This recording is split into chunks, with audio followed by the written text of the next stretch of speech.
Well, good morning. I'm George Wickstrom, and I'm going to visit with you this morning about the economy. But first, let me give you a little of my background and my interest in doing this.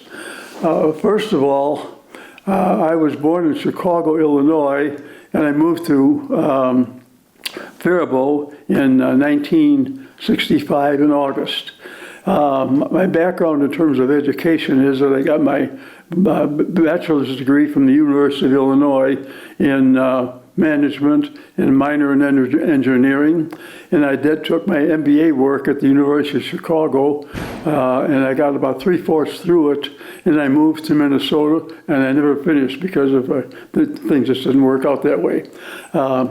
In 1973, I lost my job at Nutting Truck Company as director of manufacturing, and I went into the insurance and investment business.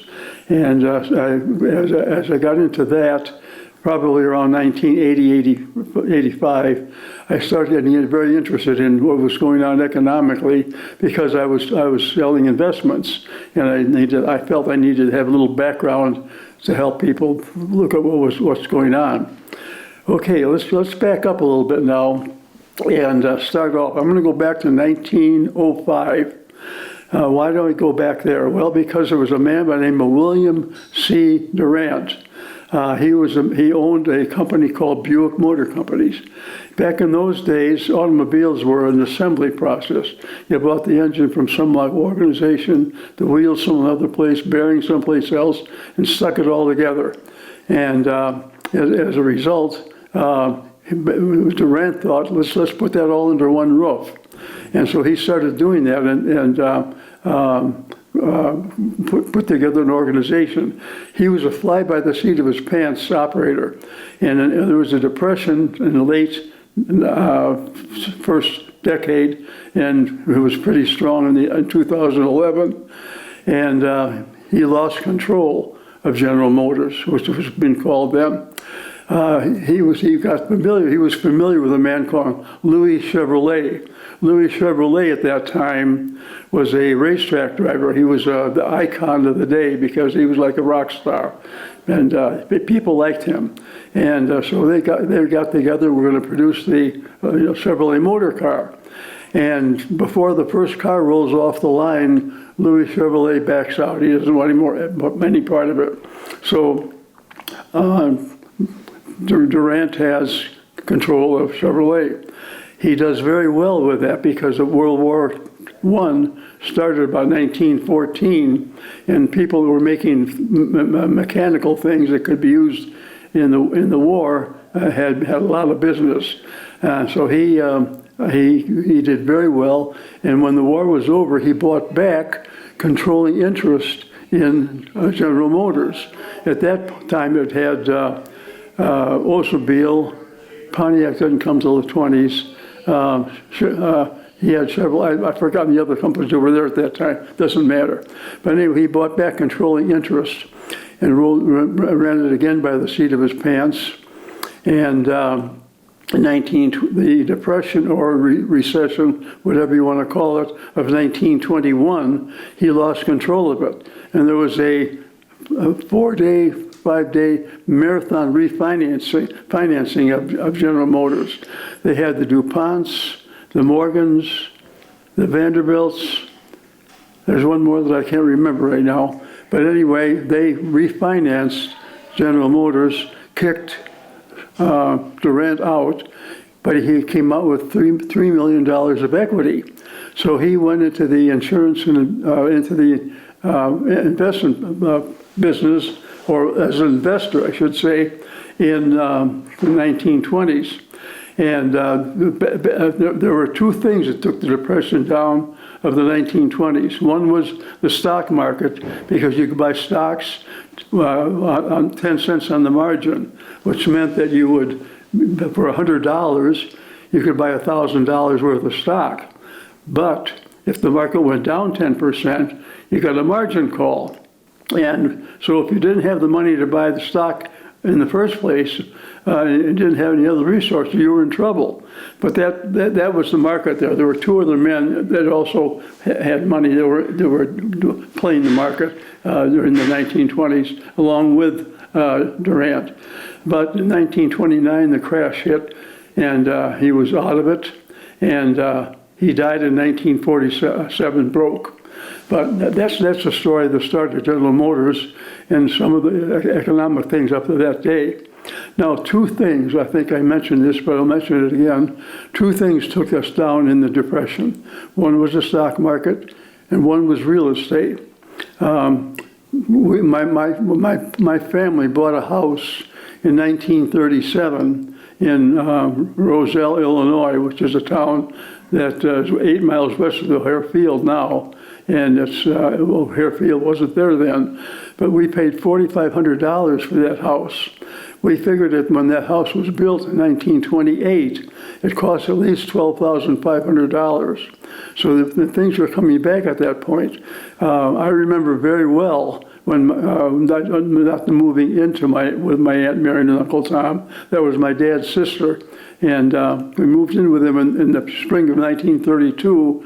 I wasn't old enough to remember that, but in any event, I do remember living there for 5 years. And I remember men coming to the door of our house. "Ma'am, do you have any work for me to do? I need a sandwich." Well, we lived in a lot that was 20 feet wide by 80 feet in a house that was tiny. The bedrooms were like closets we have today. We didn't have any money, but other things that happened. This is just an aside of what people were doing. There was a one-legged organ grinder came down the street, and he had a little monkey that was dressed in a red coat with a black button stripe, a red hat with a black band and black visor, and he came up with a little tin cup, and I always had a penny to give to him. And one day I didn't have a penny. And so I can remember the look in his face right now. And he looked up at me, and I didn't have a penny. I started crying. I felt terrible. I went in the house to get a penny. I came back, he was gone. But next week, my Aunt Marion gave me a nickel. And I thought, my God, I felt like Rockefeller. Anyway, that's some of the stories that went on back in those days. People, when we moved to Roselle, there were 6 houses on the block. Only 2 of them were occupied at the time. When we came in, there were 3. The houses were for sale, and nobody was buying. So people doubled up like we did during the Depression. Okay, let's go and let's start now with World War II. World War II was over in September of 1945. General MacArthur signed some kind of a treaty with the Japanese in September 15th, I'm not sure, on the Missouri. And we got back into peacetime production. Now guess what? We're the only kid on the block that could make anything. This country has been, and it's pretty close right now, to being about 4.5% of the world's population. At one time, we were using and enjoying 25% of the world's goods and services. That's how powerful our economy was at one time. Now let's see what happened in 1946. Europe was bombed out. Russia was taken out by the Nazis, along with Poland early in the war. China took Japan took China out, the East Coast. That was their industrial base. They weren't really much into it. The English and the Americans were entrepreneurs in that coast, but that went down very quickly. So anyway, we have a world for the market. So in 1946, the debt to the gross domestic product was 118%. We drove that down 1974 to 31%. The debt was lower, right? Wrong. The debt was higher. Why could that be? Because the gross domestic product went through the roof. Let me just read some numbers. The gross domestic product adjusted for inflation was $2.2 trillion, and actually it was in dollars at that time. It was about $250 a million. That's about all it was. But with inflation, we've had a tremendous amount of inflation since 1946. But the GDP went up from 2.2 to 6.1. And that's why the gross domestic, debt to GDP didn't go up anywhere near that rate. So looking at it from a graph standpoint, this is the gross domestic product. This is the debt. Okay, so that's what happened. Then at 2000, it was 33%. 2010, 85%. Now we're at 2023. It's 123%. Now, just I'll give you some numbers. I might refer back to them later on. But the debt today for the United States is about $35 trillion. Our gross domestic product last fiscal year, was about $26 trillion. The income from taxes was about 4.4 trillion, and we had expenses of about almost 6 trillion. So we went into debt about $1.5 trillion. We don't have enough income coming in to pay the basics. Now there's another problem that we have, and that is that we have unfunded liabilities. Because right after World War II, let me go back to that a minute. What we did after World War II, under President Eisenhower, we put 41,000 miles of roads in the country, freeways, whatever. We built sewer and water systems for small towns. That was called the 1948 Clean Water Act or something like that. And so we put sewer and water systems all around the place. We put in Medicare and Medicaid in 1965 under President Kennedy. He authorized or started the plan of putting a man on the moon. That was completed in 1969. Anything else I can think of there? But that's enough. We did a lot of other things too. But moving on through that decade, in about 1980s, we put in a lot of pension plans. And so all of these things are in place. And then Social Security was started under President Franklin Roosevelt in 1935. Now, in 1935, they deemed that normal retirement was age 65. Okay, what happens? Well, at age 65, back in 1935, 6 or 8 years was life expectancy. Guess what? They moved it all the way up to 67. But a 67-year-old today has about a 17 to 18-year life expectancy. They have not increased the normal retirement for Social Security to keep it up with the life expectancies. Now, you could say, yeah, but there's people that can't work before any longer than 65 or 67. They got hard jobs. I know that. I've done that kind of work. But the point is that we can make exceptions. Is the system going to be perfect? No system ever is. But we got to do something so we can stay on top of our finances. The way I describe the federal government is relating to a family. Supposing you have a family that's making $100,000 a year, but the mom and dad want to be the best parents they can be, so they build a nice big house. They drive nice big cars. They go on vacations. They do this, that, and the other thing, and they spend 110. Guess what? Pretty soon, their credit cards gets pretty hard to pay. Their mortgage gets hard to pay. Their car payments, and excuse me. Pretty soon they're in trouble. They go bankrupt. I've seen people do that.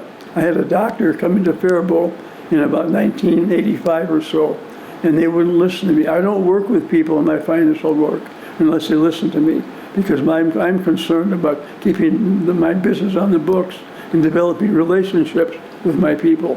So I don't work with people like that.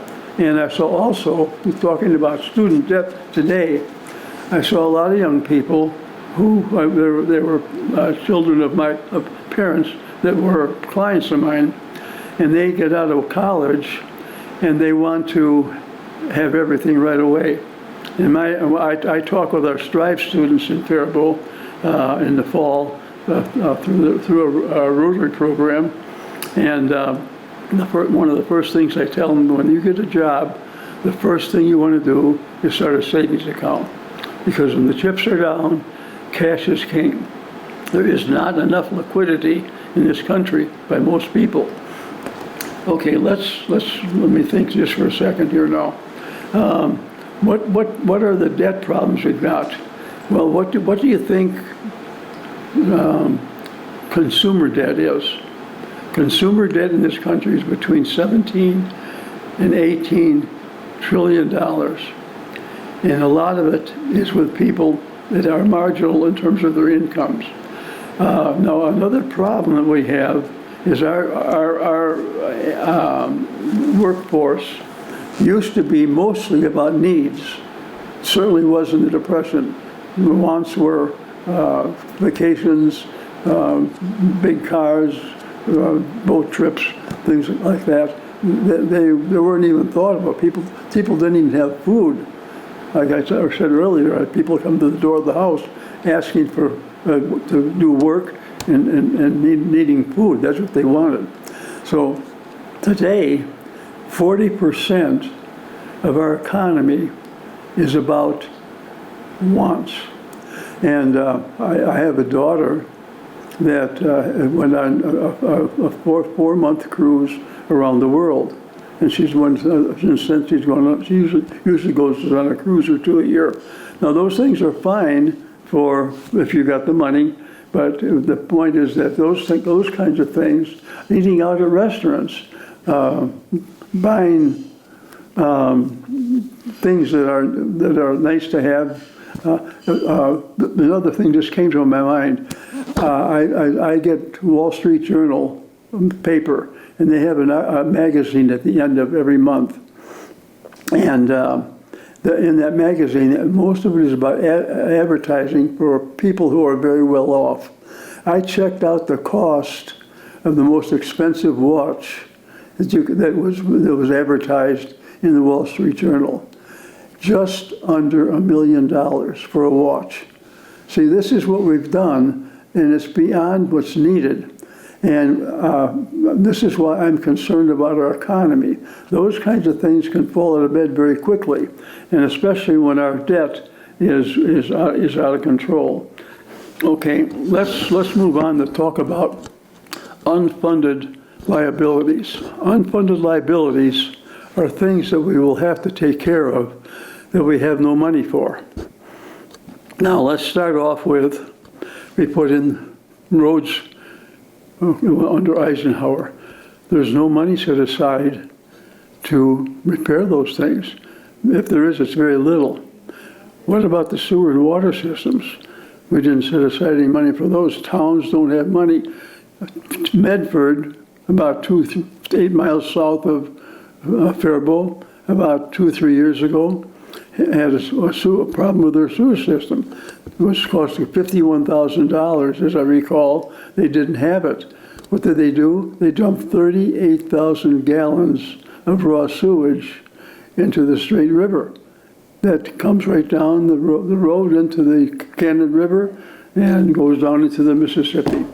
What are you going to do about that? See, we don't have money for these things. Pension plans, a lot of those were established in the late, about 1990s.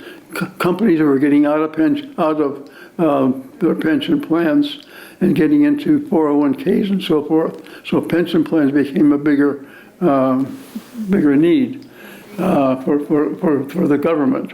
But companies are smart enough to know that with the environment having the ups and downs in it, and the volatility in the investment market, they didn't want to be part of that.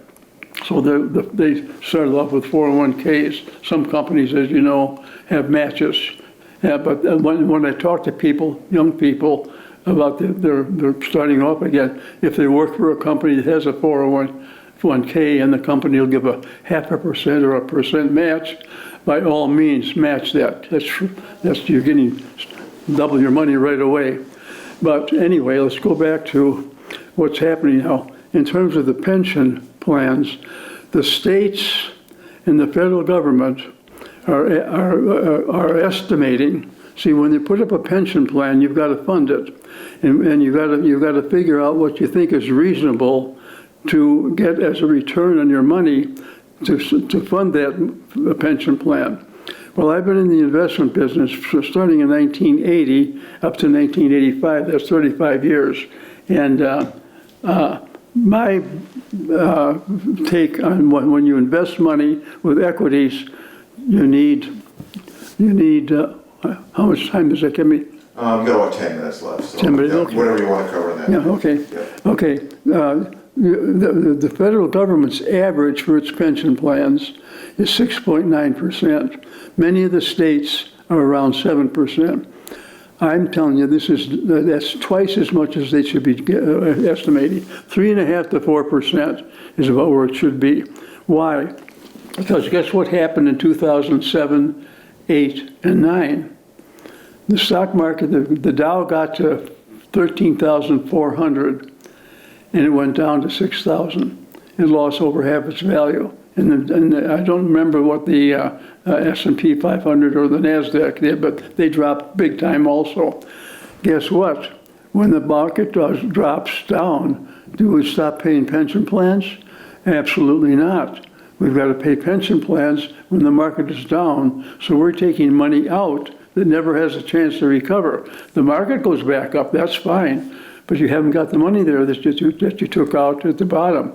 And you're taking it out probably at double the cost that you take when the market's at the top. So we've got to get back to reality in these things. So there's a lot of pension plans that are not in good shape. Now, what can I talk about now as far as inflation? Inflation has gone up. Why do we have inflation? What's the biggest cost? What is the biggest factor in having inflation? It's the federal government, because the federal government doesn't pay its bills. They either sell bonds or they print money. Selling bonds is debt. Printing money is inflation. Now, certainly a president can do things that causes inflation or debt, no question about that. But it's not the biggest factor. I'll give you an example. When I was young, living in Roselle, my mother would send me to Eckert's Bakery to get a loaf of bread. Georgie, get a loaf of buttercrust bread. So I'd go down to the bakery, and they'd take the bread out of the case, stick it into the slicer, put it into a bag. I gave him a dime. That same bread today is about $3 to $4. Some bread is $5. I know that. But guess what? That bread that I bought in 1938, 39. That bread had more labor in it than the bread we have today. Why? Because the bread you buy today is always done almost all with technology. But the percentage of the labor of that cost is less in labor than it was in the bread that Mr. Eckert made. That is kind of a takeoff on inflation. Federal government in 2017 we reduced the corporate tax from 35% down to 21%. Now, what does that do? It puts more money, and also the wealthier people and upper middle class, they got tax cuts too. That legislation will sunset in about early next year. I don't know what month, but early in 2025. But guess what that does? It puts more money in the pocket, but also in that time, we've increased the federal debt $7.8 trillion. The other thing, this is not about the economy, but the disposition of people today compared to when I was a young person is totally different. One of my rules is that you never have a good reason to depreciate anybody's self-esteem or self-worth. It cannot do any good. When I was living in Chicago, about 1960, there was a man called Richard Spence, I think his name was. It was close anyway. He had bludgeoned to death 8 out of 9 nurses in Chicago. It was all over the country. And he thought he killed all of them, but he didn't. But he was the worst looking person I've ever seen, the worst acting. He would make people that were acting in criminal parts, Richard De Niro, James Cagney, those kinds of people, he made them look like angels. Even a person like that, we don't appreciate it. Here's a poem that I like to think about. It's called The Old Violin. 'Twas battered and scarred, and the auctioneer thought it was scarcely worth his while to waste much time on the old violin. But he held it up with a smile. "What am I bid, good folks?" he cried. "Who'll start the bidding for me? $1? $1? Then 2? Only 2? $2. We'll make it 3. $3 once, but no." From the room far back, a gray-haired man came forward, and wiping the dust from the old violin and tightening the loose strings, played a melody pure and sweet as the caroling angel sings. The music ceased, and the auctioneer, with a voice that was quiet and low, said, "What am I bid for the old violin?" and held it up with a bow. $1,000. Who'll make it 2? 2,000. Who'll make it 3? 3,000 once? 3,000 twice? Going and gone, said he. The people cheered, but some of them cried, "We do not quite understand what change it's worth." Swift came the reply, the touch of a master's hand. Now many a man with life out of tune and battered and scarred with sin is auction chief of the thoughtless crowd, much like the old violin. A mess of pottage, a glass of wine, a game, and he travels on. He's going once, he's going twice, he's going and almost gone, but the master comes, and the foolish crowd never can quite understand the worth of a soul and the change that's wrought by the touch of the master's hand. Now, this gets back into what we're doing as people in this economy. It's not in this country, I should say. We're losing our respect. We're losing our heritage, and this is not good. We focus, like I said earlier, too much on material things and not enough on building our character and finding ways to, because you can't solve problems when you criticize other people. You can't compromise. We got to, our representatives in the government are supposed to be problem solvers, not doing the kinds of things that we're hearing going on today. And so that pretty much summarizes where I'm at in this program, but I hope this has been helpful to you and worth the time. Thank you.